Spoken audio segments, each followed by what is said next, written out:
citizens of the kingdom of God, but we live in the empire of our time.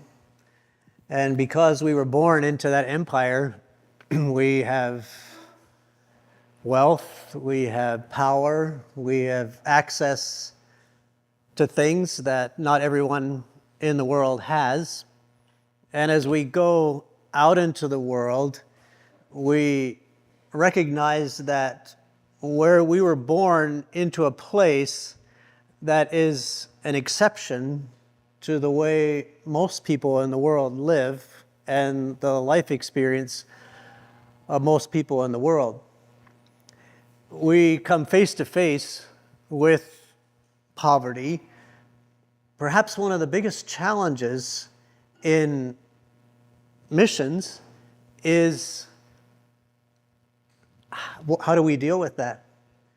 And what happens when every day somebody's at your door with needs? How do you respond to that? And we know that there are many things in the world that are not the way they ought to be. And they're not the way that God wants them to be. And we know that God cares about the poor. God has a heart for the poor. And we read Matthew chapter 25, where Jesus says, "When I was hungry, you fed me. When I was thirsty, you gave me drink. When I was naked, you clothed me." And we want to do that, and yet we recognize that sometimes our help isn't always help. And we don't know what to do with the situations that we find ourselves in and the way the world is. And they're heart-wrenching. I remember when we lived in Haiti, it was at the end of the dry season, and people's gardens were finished and they were just getting ready to plant for the next season. And so it was a time of hunger, and people were hungry. And we went to church on Sunday morning, and we would have a morning service that started at 8 o'clock and ended at noon. And then in the evening, there was a service that started at 4 and went till 5:30 or 6 o'clock. And at the end of the morning service, the pastor got up and he said, "Now I know that a lot of you didn't have anything to eat before you came to church this morning, and you don't have anything to eat when you go home." And so he said, "What we're going to do today is, if you don't have anything to eat at home, you can stay here. And we're going to sing until the evening service. Because when you sing, you don't think about being hungry." And in that moment, I just wondered, what does God think when he sees some of his children singing on Sunday afternoon so they don't think about being hungry, and he sees others of his children engaging in gluttony?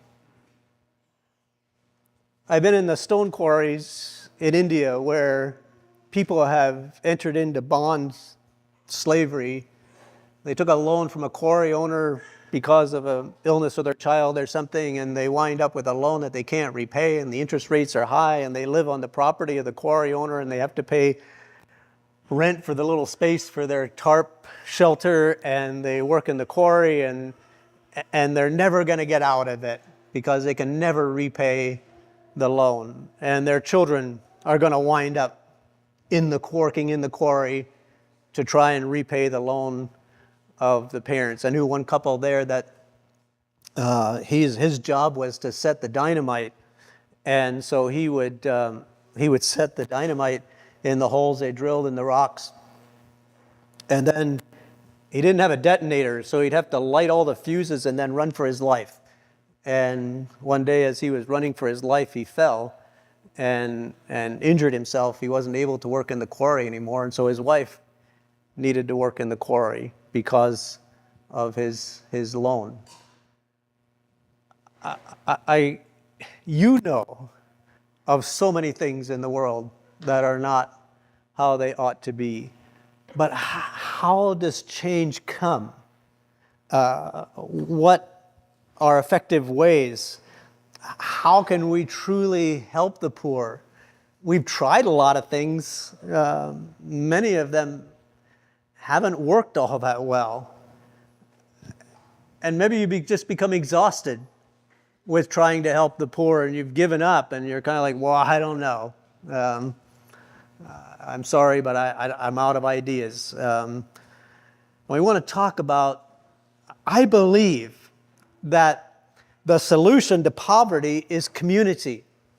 I believe what brings people out of poverty is being part of a functioning community where people care for one another and where there really is, where people help each other. And think about it. If you're here today and you think about, while I'm here at Camp Week, if I get news that my house burned down and all of my family was killed, I'm the only surviving person in my family, or those of us that are here are the only surviving members of our family. Everything's gone. All our possessions are gone. Our house is gone. Everything's gone. Not one of you is thinking, if that happens to me, I'm going to be living under a bridge in State College. Because you're part of a community. If that happened to you, there would be people in your community who would say, you come live with us until you figure out what you're doing, and we'll help you get back on your feet. We'll help you get things sorted out, and you'll be okay. But if you don't have any community, then what to people who are in a functioning community, what might be a minor inconvenience can become a tragedy. And what is a major disaster for us can become life devastating for a person without community. So my belief is that community is the solution to poverty. Let's talk about poverty and what poverty is. Bryant Myers, in his book, Walking with the Poor, Principles and Practices of Transformational Development, says, poverty is the result of relationships that do not work, that are not just, that are not for life, that are not harmonious or enjoyable. Poverty is the absence of shalom in all its meanings. Now, often when we think about shalom, we think about the word shalom, we think about peace. But shalom is more than just peace, because when we think about peace, we think about an absence of violence. But shalom is actually more comprehensive than that. It's not only isn't there conflict or isn't there violence, but life is going well for everyone. It's working for everybody, and all is well. And you see, what often happens is, when you think about violence, let's take violence as an example, you can suppress violence with greater violence. So you look at, I heard that this past weekend in Chicago, from Friday night to Sunday morning, there were 35 people that were shot, 9 people were killed. So what's the response of the government? Better policing. The police chief goes on, we're not going to tolerate any lawlessness, we're going to crack down on things, and so you can bring in greater violence to suppress violence, but you haven't solved the problems. All you've done is pushed it under the surface. And you see that happens in so many cases in our society. You think about a country like Haiti right now, what's happening in Haiti, and you think about the unrest there and the disintegration of social structures in the country and everything that's going on. And what's the proposed solution? We'll bring in an international force to impose order.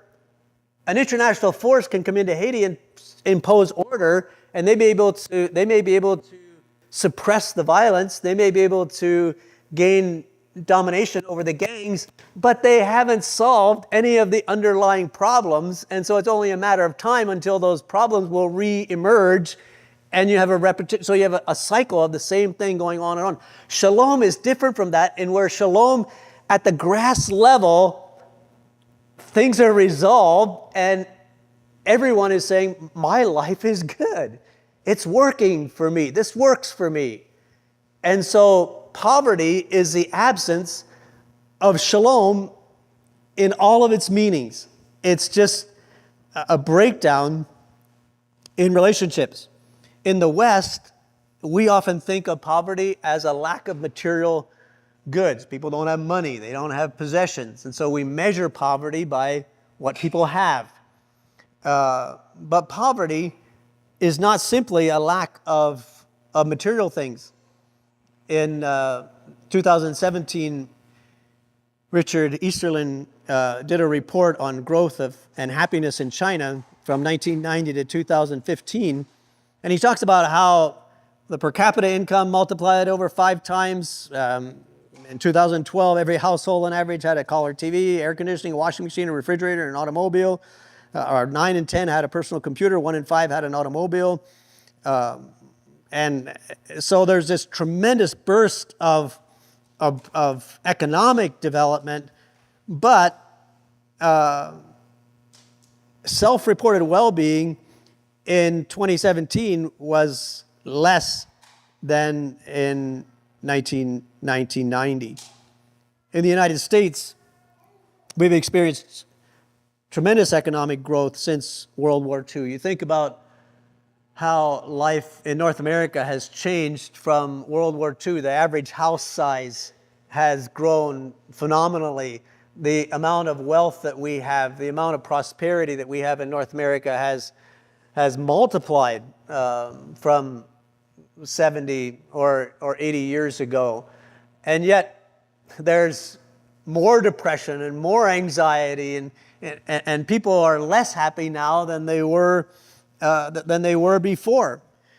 And so sometimes we think about, well, if we can just get people to where they have things and they have money and they have possessions, then that's the answer. But helping people to experience the American dream economically is not the solution to poverty. It hasn't worked for us. We're not happier than we were before. And as a matter of fact, in some ways, it's been a detriment to us in our society. Probably one of our biggest spiritual challenges is our affluence. And affluence has a spiritually deadening effect on us as human beings. And so affluence is not the answer. And, you know, if we could just get our minds around living a whole different way of life, it's not that bad. Like, I've been in places, I was up on top of a mountain in Haiti visiting a family there. It takes me an hour and a half or hour and 45 minutes to walk up there from the road. It takes them about 40 minutes, and because they do it every day, and the children go down to school every day, and they're going through 2 pairs of shoes every school year because of walking back and forth to school. But I go up there and I sit there on the porch of that house and think, this is pretty good. I could live here.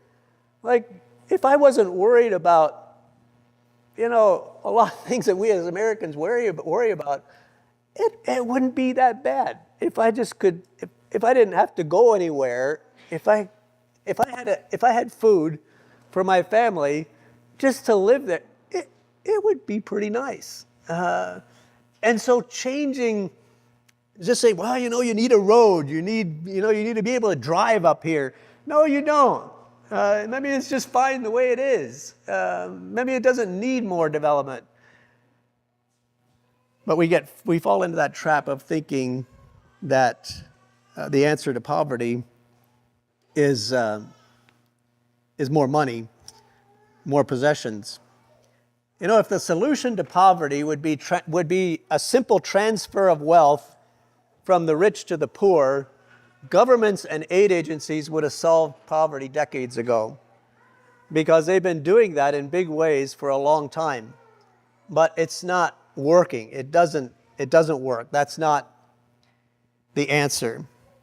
Because poverty is really the absence of relationships that work for the benefit of everyone.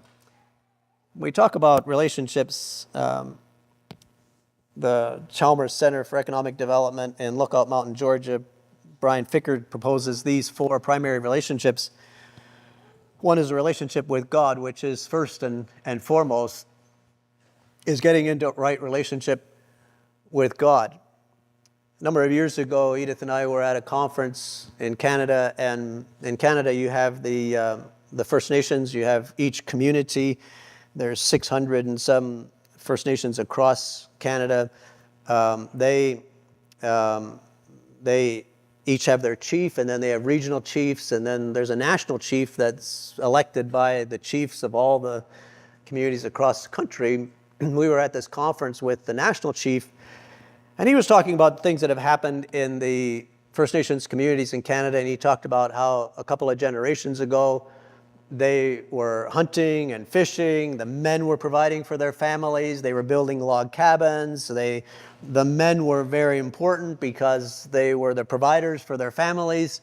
And then things changed. The government came in. They built a hydroelectric dam. They moved the community and they moved the people out of that. It changed their fishing territories, and the government moved them into a village. They built houses for them. They built schools.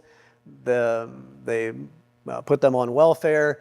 And suddenly the men became insignificant because they were no longer providing for their families. And so the men started drinking, and the families disintegrated. The social structure broke down in the communities, and everything became dysfunctional. And he was saying, we need to rebuild our nation. We need to put these pieces back together, and we need to have a strong nation. In order to do that, he talked about the things they needed to do, and the way it worked out, Edith and I were sitting across from him at lunchtime, and I asked him, so you're talking about building a strong nation, you're talking about all these things that fell apart in your communities, so if you're going to put it back together, what's the sequence? Like, what's the first piece that needs to be put back in place? And he said, well, you're in the right field, because the first piece is the spiritual piece, and people need to have a sense of who they are in relation to their Creator. They need to know who God is, and they need to know who they are in relation to God. That's the very first piece. And he said, right on the heels of that, there needs to be economic development, so that the men have employment, that they become the providers for their families. But he said the very first piece is having a right relationship with our Creator. So the relationship with God is foundational to the rest of the relationships, because when we know who we are in relationship to God, that influences how we see ourselves and how we see others and how we see the world, and it's foundational. So that's the first relationship that needs restoration. Secondly is our relationship with self. How do we see ourselves? People who are in poverty often feel like, I'm a poor person, I'm in poverty, my situation is hopeless, and I'm helpless, I can't do anything about it. Unless somebody comes and gives me something, I'm stuck. And so they're praying for somebody to come and give them something. So that's why when you show up, you're God's answer to their prayers, because here you are, and you're going to provide their children's school tuition for the next year, and then next year they'll pray and God will send them another foreigner, and have school tuition for the next year, and so because they have no concept of, I could save money, I could pay my own children's school tuition. And so then with the whole aid industry, we fuel that sense of dependency, that sense of, yes, you're helpless. Here, we'll help you. Here you go. And we perpetuate that mindset of, we're poor, we can't do anything for ourselves, we're dependent on outside aid. Unless somebody comes and helps us, we're stuck. And so the biggest transformation that happens when you are able to take a person who has been the recipient of charity, and that's how they've lived their life, and that person gets to the point where they say, you know what? I have more than some other people around me, and I can give to others. That's a transformational change in thinking. That's amazing. And I've seen that happen. I was in a savings group in Haiti where I know those people that are in that savings group. I've known them for decades, and I know how they have lived their lives. And I was in that savings group, and the treasurer of that savings group told me, Pastor Merle, nobody in our savings group asks for charity from anybody outside of our group because we take care of each other and we help each other. And if somebody has a need, we give them what they need and we help each other out. That's amazing. And it's a change in the concept of who I am. And how does change happen? Do I have any ability to bring change into my life, or am I totally powerless to bring about any change? I went to a group one time, and I didn't know anybody in that group. I didn't know any of the people there. And the president of the group started out the group meeting, and he said, you know, one of our group members, her husband died. The funeral is tomorrow. And we're going to go to that funeral tomorrow as a group. We're going to rent a truck. We're going to meet, and we're all going to go there as a group. We're all going to sit together because we want people in the community to know that we're a group and we care for each other. And in addition to that, we're going to give that widow lady an envelope with enough of money to pay for the funeral. So he said, here's the envelope. He said, you know where you'd be right now if it was your spouse that died. So put money in the envelope. And I watched, I saw how much money they were putting in the envelope, and it looked pretty impressive to me. And I thought, you know, maybe I should contribute something, but maybe I shouldn't. I didn't know. So I didn't. After the meeting, I said to our Haitian country director, I said to him, you know, I felt like maybe I should put some money in that envelope, but I wasn't sure. And like, should I give them money or shouldn't I? He said, don't you dare do that. Like, you're going to mess it up. Like, he said, they could pay for that funeral themselves. He said, they're already sitting there thinking, oh, there's this white guy here. Maybe he'll take care of it for us and we won't have to do it. And he said, but there's a big difference if they go to that funeral tomorrow and they hand that widow lady an envelope and say, this is money from your savings group to pay for the funeral, or if they hand her an envelope saying, this is some money from your savings group, and some white guy we don't even know that happened to be at the meeting. So he said, don't mess it up. Like, they can do it. And so when that change happens and people begin to realize, I can do something. I may still need some help. I may need something, but there are things that I can do for myself, and the view of self is so important. And then relationship with others. To be able to join together and to form a community. Because you see, when development happens as a community, when everyone is progressing together, then it creates a healthy, more stable environment for growth and for development. Because what often happens if an individual starts to prosper? Everybody steals from them, right? So somebody gets a little more than everybody else, and then their stuff gets stolen and they get drugged down to the level. But what if you have a whole group? What if everybody's developing together? Then you take away some of that threat. Realizing that together we have the ability to help each other. And together as a group, we can, if someone has a tragedy, we can fill in that gap. We can help them through that. We can carry them through that difficulty. And then it may be my turn where I have a problem and the group can help me, but where we restore relationships with other people. And then our relationship with creation around us, recognizing that we live in a fallen world. There are natural disasters. There are hurricanes. There are earthquakes. There are forest fires. There are things that happen because we live in a fallen world, and we can, first of all, be stewards of nature, but there are things that are outside of our control, and we live with those things and we prepare for those things and we expect that someday there will be that tragedy and we can be prepared to deal with that. Well, what we think are the causes of poverty lead to how we try to alleviate poverty. If the cause of poverty is a lack of knowledge, then education is the answer. People who live in poverty are not stupid. They're actually very intelligent and very ingenious. You have to be. Because the person who lives on $1 a day, a person who lives on $365 a year doesn't have $1 every day. They have a time when they have $10, and then they have a month when they have nothing, and then they have, $20, and so to be able to spread that out and to be able to live on $300 or $400 a year takes a lot of creativity and a lot of intelligence. You try and do it. How about in 2024, you live on $1 a day? Figure out how you're going to do that.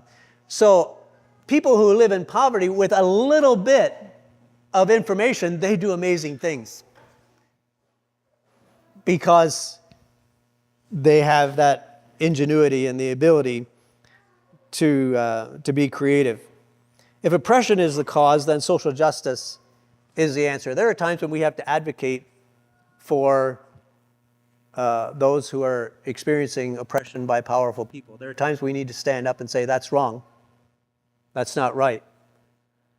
And we, as conservative Anabaptist people, ought to understand stereotyping and because you have probably experienced somebody who sees you as a conservative Anabaptist person and thinks they know a whole bunch of stuff about you that they don't really know, just because of who they think you are. You may have been treated in certain ways because of who people see you to be. Our son is a surgeon, and when he came out of medical school, he was doing interviews for his residency. And he was doing interviews close to places where there were Mennonite communities because he wanted to be able to associate with an Anabaptist church while he was in his residency. So he did an interview in Portland, Oregon. The lady who did the interview with him, at the end of the interview said, I really think you ought to reconsider your career choice. She was saying, I don't think that Mennonites belong in professions. She was saying, maybe you should be a carpenter or a plumber. Maybe you should reconsider your career choice. Well, he said he knew right away he wasn't getting a residency there. But you see, people pigeonhole us. And so we know what that feels like. And so we ought to be able to identify with those who are put in a certain position because of who they are. And there's times when we need to stand up for people and say, that's wrong. You don't treat people like that. And we use our influence. And I know politically you don't want to talk about white privilege, but whatever you think about white privilege, there are times when we ought to use the influence and the power we have for the benefit of those who don't have it. And stand up for those who are being oppressed. We had a group in Mexico where the gangs were planting drugs in their fields. And so one of the men there went to the gang leaders and he said, listen, you got to let these people farm. You extort money from them, and if you don't let them grow corn, if you're growing drugs in their fields and they can't grow corn, then you can't extort money from them. So it's in your own best interest to stop growing drugs in their cornfields so that they can raise corn and let them farm. And so the gangs kind of withdrew. And sometimes you have to challenge the system and stand up for people who are experiencing oppression. And we have to recognize that in a fallen world, there are the powerful who take advantage of our system. is designed for things to funnel to those at the top and take advantage of those at the bottom. We can't change the system, but we can be subversive to the system. Because just because we happen to be at the top, we can take some power influence down to the bottom and upset the apple cart and make things work that aren't supposed to work that way. And rather than just taking advantage of the system, we can be subversive. You know, Jesus didn't set out to overthrow the Roman Empire. He didn't even overthrow the Jewish religious system, but he sure was subversive. He sure worked against how it worked. He did all kinds of stuff you weren't supposed to do. It wasn't supposed to work that way. And I just think when we get into the world, we get into places where things are wrong, we just reverse the system. And we do stuff that it's not supposed to happen that way. And we stick up for those who are being oppressed, those who are at the bottom. One time we had a couple visiting us, and a First Nations couple, and they were going to go back home to the reserve. And they were going to drive from our house in Dryden to Red Lake, and then the next day they were going to fly into their community. So they wanted to stay at Deer Falls at a hotel.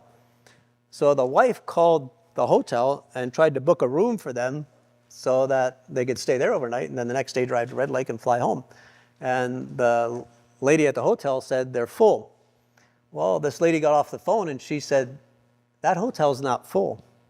That lady heard my accent and she knows that I'm a First Nations person, and she wouldn't rent a room to us because she knows we're First Nations people. And I thought, well, I think she's a little sensitive to racism. I don't know, maybe, but I didn't really believe it.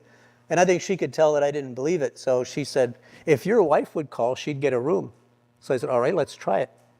So Edith phoned and she got a room. So what would that feel like if you didn't get a room simply because of your ethnicity? And there are times when we just need to stand up for people, and we need to deal with oppression. I was in line in the grocery store one time. It was a holiday weekend. Things were really busy, and there was a long line waiting to check out. And this couple in front of me, the husband was complaining, and he was he was upset about having to wait so long.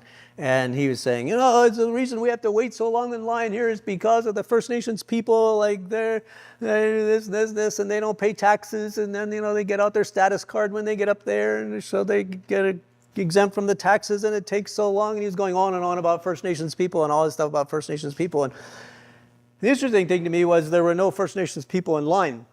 So finally I had enough. So I said to him, hey, I hear what you're saying here, but I'm wondering how you calculate that it's the First Nations people that make us wait in line so long when there's no First Nations people in line. Well, he looked at the line and he said, well, it's the women. He said, look at that lady up there. She knew back here she was going to have to pay, but she waits till they tell her how much it is. Then she hunts for a purse. And so then he went on for women for a while. So he just needed somebody to hate because he was waiting in line. So unfortunately, I didn't stick up for women, so I don't know. But anyway, but what I'm saying is oppression is real. And there are times when we need to stand up, be subversive to the system. If it's resolve the personal sins of the poor, then evangelism is the answer. There are times when people they need God. Peter Greer, the president of Hope International in Lancaster, Pennsylvania, a large microfinance organization, he got his start in microfinance in Rwanda, and he said that when his first experience in his first year in microfinance, he went to this guy's house, and the house is broken down. The children aren't going to school. They don't have food regularly. And so they helped him with a loan to start a business. And he started a small business. And he said he knew from the reports that were coming in through the microfinance organization that this man's income had tripled in 1 year's time. So he went back to this man's house after a year thinking, well, his income has tripled. The house is going to be fixed up. The children will be going to school. They'll have more food. But he said he went back and everything was the same. He said what happened was the man's income had tripled, but now he had more money for gambling and prostitution. So in some ways, his family was worse off, even though he had more money. So unless a person's heart is changed, unless a person is turned toward God and they really sense their responsibility as a husband and a father to provide for their families, more money can actually aggravate the problem. If a lack of material things is a cause, then giving material resources to the poor is the answer. You know, there is a place for aid. I'm not a person who says that aid should never be given. There are natural disasters. There are things that happen that disrupt people's lives, and they just need tents. They need food. They need water. They need things. There's definitely a place for that, and there's a time to give. However, if the only response to poverty is to give material aid, then we can do more harm than good. If we give material aid when personal sins are the cause, we fund more personal sins. If we give material aid when oppression is the cause, we channel more resources to the powerful oppressors. If we give material aid when a lack of knowledge is the cause, we provide more resources that can be used in unhelpful ways. There's a time to give material aid, but it should be focused, direct, and brief in length. Long-term aid programs develop an unhealthy dependence and undermine the dignity of the poor. We've talked about some of that already. And one of the things that happened in Haiti after the earthquake in 2010, the aid agencies went in and they raised billions of dollars to help earthquake victims, which was right and proper and good. Immediately after the earthquake, there were about 600,000 people in 10 cities in the area affected by the earthquake. The aid agencies came in and they started to distribute tents and food and water and different kinds of aid. But it didn't seem like anybody put much thought into what's the end game here? How are we going to get people out of the tent cities? And so as long as they had money, they just kept doing food and water and distributing tents. After a few years, the money they raised was running out, and the earthquake was long enough in the past that people weren't going to keep donating money to feed people in the tent cities. And so then it seemed like they started to put thought into how do we get people out of the tent cities. And many of the people who were in the tent cities, they had a place, well, all of them had a place they had been living before the earthquake. Some of them had land. And so they started to do a thing where if you moved out of the tent city, they would give some aid to rebuild a house, and they started moving people out of the tent cities. That should have started to happen very quickly after the earthquake rather than 4 or 5 years later. And just thinking about, we get into something like that, we need to think, how is this going to end? What's the exit strategy? And in going into missions and going into ministry, we often have a really good entrance plan and no exit plan. And the exit plan is as important as the entrance plan. How are you going to disengage? How are you going to get out? How are you going to transition to local leadership? How are you going to develop the skills and the abilities that are needed? How are you going to change people's thinking, change their mindsets? I was in a savings group one time, and there was a bunch of adults, and then there was this little boy that was about 10 or 12 years old, and he was in the savings group. So after the meeting, I asked him, I said, so here you are in this savings group with these adults, like, what are you saving money for? And he said, well, I'm saving money to buy a chicken. And I'm going to buy a chicken, and then my chicken is going to lay eggs, and I'm going to hatch 4 chicks, and then I'm going to give 2 of them to the church, and I'm going to keep 2, then I'm going to have 3 chickens, and then each of those 3 chickens will have 4 chicks, and then I'll have 12 chickens, and then I'll keep those, and then when I have enough of chickens to buy a bicycle, I'm going to sell all my chickens and buy a bicycle, then I'll have a bicycle to ride to school. But, hey, there's a guy who's going to go somewhere because he has a plan, right? And his plan wasn't, Pastor Merle's coming, I'm going to ask him to give me money to buy a bicycle. He's saving money to buy a chicken. And that chicken is going to lead to more chickens, and those chickens are going to buy a bicycle so he can go to school. So when people begin to think about how things can change and how change is going to come, it then takes away the need for outside aid. Well, how can creating community help? First of all, it helps in the restoration of relationships. One of the biggest challenges in creating community is having people trust each other and to develop trust. Because so much of society and the way things function is built on trust. I had a Haitian man tell me one time, "Oh, Americans are so much smarter than Haitians." And I was like, that isn't even true. Like, what makes you say that? And he said, well, look at all the things Americans do. Like, they build airplanes, they build cars, they build all this stuff. And Haitians don't build any of that stuff. So Americans are a lot smarter. I said, that's not even true. They said, if you would go to the United States, I doubt if you could find a person who knows how to build a car. You know what? You'd find one person who knows how to make brakes. You'd find another person who knows how to make windshields.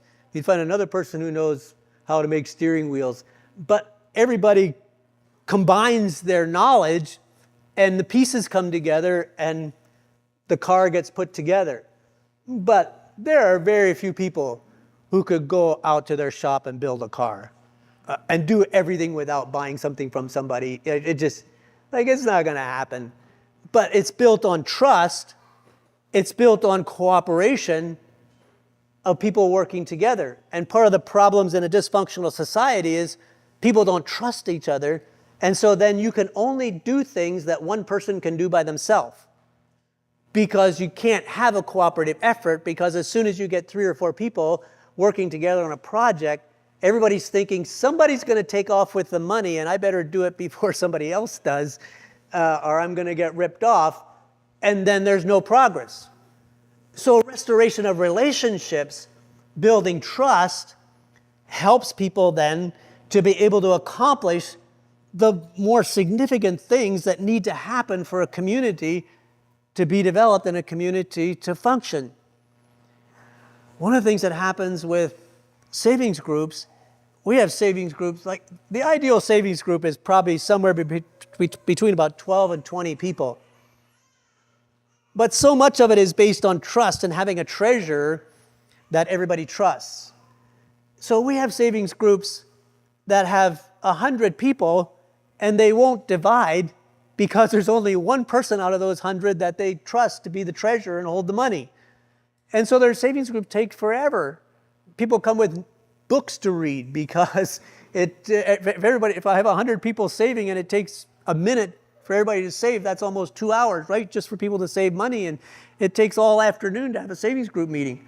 But they won't divide because there's only one person they trust. So building trust is foundational. And then you rebuild relationships. One of the big things that our facilitators deal with savings groups is helping people to recognize that if there's a problem, if there's a conflict, it doesn't mean that the group is going to disintegrate. It means we can work through it and we can solve the problem and we can still be a group and we can continue on. And for many people, that's just a skill that conflict resolution isn't the skill they have. What happens is there's a problem, there's a big blow up, and people go away and everything falls apart and they're never going to have anything to do with each other again. But being able to build relationships where people learn to deal with conflict. It allows people to care for one another. I talked about people saying, we don't ask for charity from other people. We take care of each other. We help each other through the difficulties and the challenges of life. People advance together, so everyone is progressing together. Provides the dignity of designing solutions and implementing assistance that's community-based and uses resources already in the community. The ABCD, asset-based community development. We have often gone into communities and said, here's your problem, here's the solution. And, people in poverty communities are used to being told, you're poor, you don't know anything, you don't have anything, we have the resources, we have the knowledge, we'll tell you what's wrong, we'll tell you how to fix it, And many times, the things that we look at that we think are the problems aren't what the people in the community would say the problems are. And the solutions we have sometimes don't fit the community. As I've traveled around the world, I have seen failed missionary projects all over the world. Things that somebody thought was a really good idea, but they didn't fit the community. We had there was a missionary in Haiti that he thought the pastor ought to, he ought to be selling eggs. Like he could raise chickens and he could sell eggs. And so he built this really neat chicken coop.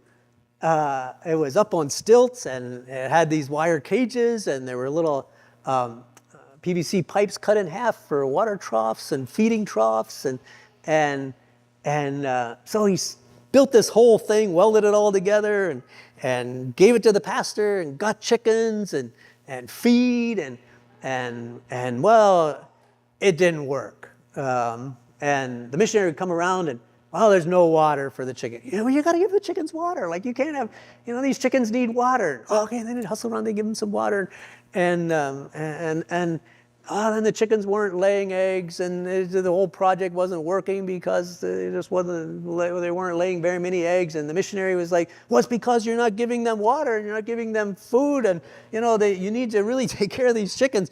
Oh, in Haiti, you don't have to take care of chickens. Like chickens take care of themselves, right? Like they're pretty independent. And so the idea that you have to give a chicken water is that's mind-boggling. And to feed a chicken, like, no, chickens take care of themselves. And so the missionary and the pastor got into a dispute because the missionary felt like the pastor wasn't doing his job. He's not taking care of these chickens. And finally the pastor said, those chickens aren't happy. I look at them and they're sitting there in those cages and it's hot and they just want to be running around. They want to be scratching in the dirt. They don't want to be sitting in that cage. They're not laying eggs because they're not happy. And so finally they said, okay, ditch the chicken coop. And he built a wire fence and then the chickens were out there and they could scratch in the dirt, but they still needed to have a watering container in there and they needed to have some food. And finally the whole thing they took away the fence and the chickens could run around. They were happy and they laid eggs but there weren't that many chickens and the whole thing fell apart. So that chicken coop is probably rusting away there somewhere. But sometimes we have solutions that don't fit the local situation. And people in poverty, they're used to us coming and saying, here's your problem, here's the solution. We go away and they're like, well, that white guy, he has some interesting ideas, but he doesn't know our situation and, it won't work.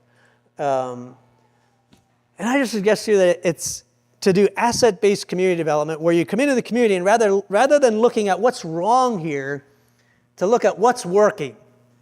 What do you have? What are you successful at? What do you have that you can start, that you can do more of? What do you have that you can build on? And what challenges do you have? And how can you use what you already have that's working to solve some of the problems that are in your community? What solutions do you have? How can you address those solutions? I've been in savings groups where people will say to me, okay, we want to have a group business. We want to start a group business. Like, what business should we start? Give us some ideas. Like, what business should we start? I go, you're asking the wrong guy. I don't know what business you should start. Like, think about your community. What don't you have here? What don't you have access to? What are the things that you wish you could buy in your community and you can't? What are the services that you wish you had here that you don't have? Well, and they start saying, well, do that. And they know. We have a group in Kenya over toward the Somalia border. This group of ladies, none of them drive. Like they're just ladies in a village, but they live about 30 minutes from a city. And so these ladies, they saved up money and they bought a taxi and they hired a driver. And they made a down payment on a taxi and then they hired a driver. So they have this driver who's driving their taxi in the city and out of the revenues, they pay the driver and they make their payments on the taxi. And when that taxi's paid for, they're going to buy another taxi and they're starting a taxi business. And they're going to do amazing. We have another village where these ladies, one of the things that they didn't have water in their village. They had to walk like 3 miles to get water. So they saved up money and they drilled a well in their village. Then they charged people to have access to the well. So, and then some other ladies in the village, they bought plastic stacking chairs. So when people have parties and they have stuff, they can rent these chairs. So they tell the ladies that own the well, we'll buy your water if you rent our chairs. And so, they work together and they help each other. But they solve the problems that are in their community, and they start with what they have, and they use that to solve their problems. I just think that the asset-based community development holds some keys for us. The community that cares for each other, when people trust each other, there can be progress. The caring community cares for each other physically, emotionally, and spiritually. And they can become an island of shalom in the midst of chaos and crisis. In so many places, one of the ways the Savings Group model, one of the ways the Savings Group program grows is through people saying, we saw what these women were doing, and we want to do that in our village. We want to do that. And they see people who are caring for each other. They see people who are loving each other. They see people who are making progress, and they're like, we want to do that too. And it becomes self-replicating because people learn from each other and what they see. Here's some resources I would suggest. The Chalmers Center, their website is chalmers.org, and there's a lot of resources on their website. Some of the books they produced, and these are probably in reverse order as what they should be, but that's the order in which they were written.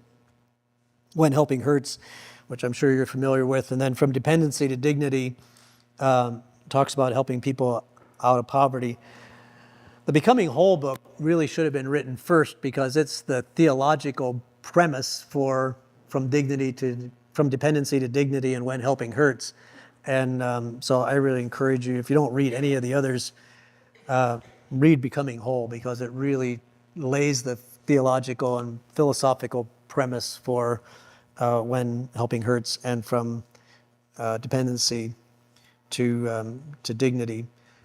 So I just really, I'm really impressed. I really value what I hear from All Nations Bible translators, where you're combining Bible translation and that spiritual impact with community development, because I really think the two walk hand in hand, because ultimately the church is the ultimate community.